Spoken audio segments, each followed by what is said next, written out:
বাংলাদেশে হয়তো এমন কোনো ব্যবসা নেই যেখানে প্রাণ আরএফএল-এর পণ্য নেই, কারণ প্রাণ আরএফএল এমন একটা নাম যা আমাদের প্রতিদিনের জীবনের অংশ হয়ে গিয়েছে। চিপস, জুস, বিস্কিট থেকে শুরু করে প্লাস্টিকের চেয়ার টেবিল, রান্নাঘরের প্রয়োজনীয় জিনিসপত্র সব জায়গায় তাদের উপস্থিতি। কিন্তু এই প্রতিষ্ঠানটি কিভাবে এত বিশাল ও জনপ্রিয় হলো, কিভাবে তারা বাংলাদেশের এফএমসিজি আর ম্যানুফ্যাকচারিং ইন্ডাস্ট্রিতে শীর্ষ অবস্থান ধরে রেখেছে, আজকের ভিডিওতে আমরা শেয়ার করব প্রাণ আরএফএল সফলতার গল্প। প্রাণ আরএফএল-এর যাত্রা শুরু হয়েছিল 1981 সালে। তখন কেউ ভাবেনি যে একটা দেশীয় কোম্পানি একদিন আন্তর্জাতিক পর্যায়ে জায়গা করে নিতে পারবে। প্রথমে তারা শুধু কৃষি পণ্য নিয়ে কাজ করত, কারণ তখন বাংলাদেশে ফসলের সঠিক সংরক্ষণ বা প্রক্রিয়াজাতকরণের কোনো ভালো ব্যবস্থা ছিল না। সেই চাহিদার জায়গাটাই পূরণ করেছিল প্রাণ। ধীরে ধীরে শুরু করলো খাদ্য পণ্যের উৎপাদন। প্রাণ জুস দিয়ে শুরু করে পরে বিস্কিট, নুডলস, সস সব একে একে নিয়ে আসে। এরপর শুধু খাবারে সীমাবদ্ধ না থেকে তারা প্লাস্টিক, গৃহস্থালী সামগ্রী, পাইপ, ফার্নিচার, এমনকি হার্ডওয়্যার পণ্য তৈরি করা শুরু করলো। এখন তো প্রাণ আরএফএল ছাড়া বাজার যেন অসম্পূর্ণ। বাংলাদেশের এফএমসিজি বাজারে প্রাণ আরএফএল-এর শেয়ার বিশাল।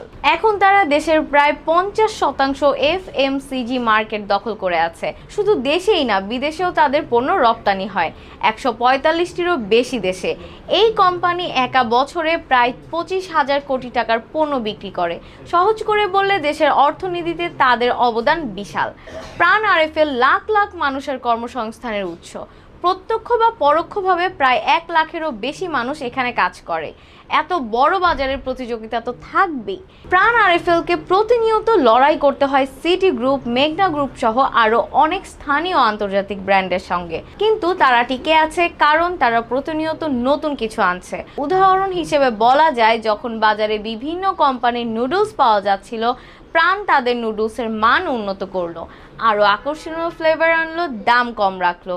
ঠিক একইভাবে তারা বিভিন্ন ধরনের সস, জুস, বিস্কিট নিয়ে এসেছে যা গুণগত মানে ভালো এবং সাধারণ মানুষের নাগালের মধ্যে। প্রাণ আরএফএল-এর আরেকটা শক্তির জায়গা তাদের বিশাল প্রোডাক্ট লাইন। শিশু থেকে শুরু করে বয়স্ক সকলের জন্যই তারা কিছু না কিছু বানিয়েছে। ব্যবসায় অতিথি এলে প্রাণ জুস দিয়ে আপ্যায়ন করা হয়, আর বিকেলের নাস্তায় প্রাণ বিস্কিট বা নুডলস তো থাকেই। আর রান্নাঘর বা বাথরুমের জন্য আরএফএল-এর প্লাস্টিকের বালতি বা চেয়ার তো নিশ্চয়ই আছে। এভাবে তারা মানুষের দৈনন্দিন জীবনের অংশ হয়ে গিয়েছে। কিন্তু শুধু প্রচুর পণ্য থাকলেই তো আর বাজারে রাজত্ব করা যায় না, দরকার নতুনত্ব। প্রাণ আরএফএল ঠিক এটাই করে। তারা তাদের কারখানায় অত্যাধুনিক প্রযুক্তি নিয়ে এসেছে যাতে কম খরচে বেশি উৎপাদন করা যায়, কিন্তু মান ঠিক থাকে। তাদের রিসার্চ টিম নিয়মিত নতুন নতুন পণ্য বের করে বাজারের চাহিদা অনুযায়ী পরিবর্তন আনে। পরিবেশ বান্ধব প্যাকেজিং, স্বাস্থ্যকর খাবার, এমনকি প্লাস্টিক পণ্য তৈরির ক্ষেত্রে রিসাইকেলিং এর মতো টেকসই উদ্যোগ নিচ্ছে তারা। ভবিষ্যতের জন্য তারা এগিয়ে যাচ্ছে। পরিবেশ বান্ধব উৎপাদন প্রক্রিয়া, প্রযুক্তির সর্বোচ্চ ব্যবহার আর গ্রাহকের চাহিদা বুঝে নতুন কিছু আনার পরিকল্পনা আছে তাদের। শেষ কথা হলো, প্রাণ আরএফএল শুধু একটা কোম্পানি নয়, এটি আমাদের নিত্যদিনের সঙ্গী। খাবার টেবিল থেকে শুরু করে বসার ঘর, রান্নাঘর থেকে বাথরুম, কোথাও না কোথাও তাদের পণ্য সবার বাড়িতেই আছে। তাদের এই সাফল্যের রহস্য একটাই, তারা সাধারণ মানুষের কথা ভাবে, সাশ্রয়ী মূল্য, ভালো মানের পণ্য দিতে চায় এবং প্রতিনিয়ত নতুন কিছু নিয়ে আসে। এজন্যই তারা আজকের দিনে বাংলাদেশের এফএমসিজি ও ম্যানুফ্যাকচারিং ইন্ডাস্ট্রিতে একচেটিয়া রাজত্ব করছে। আপনার কি মনে হয়, প্রাণ আরএফএল কি ভবিষ্যতেও এই আধিপত্য ধরে রাখতে পারবে? কমেন্টে জানান। ভিডিওটি দেখার জন্য ধন্যবাদ। লাইক, শেয়ার ও সাবস্ক্রাইব করে আমাদের সাথেই থাকুন।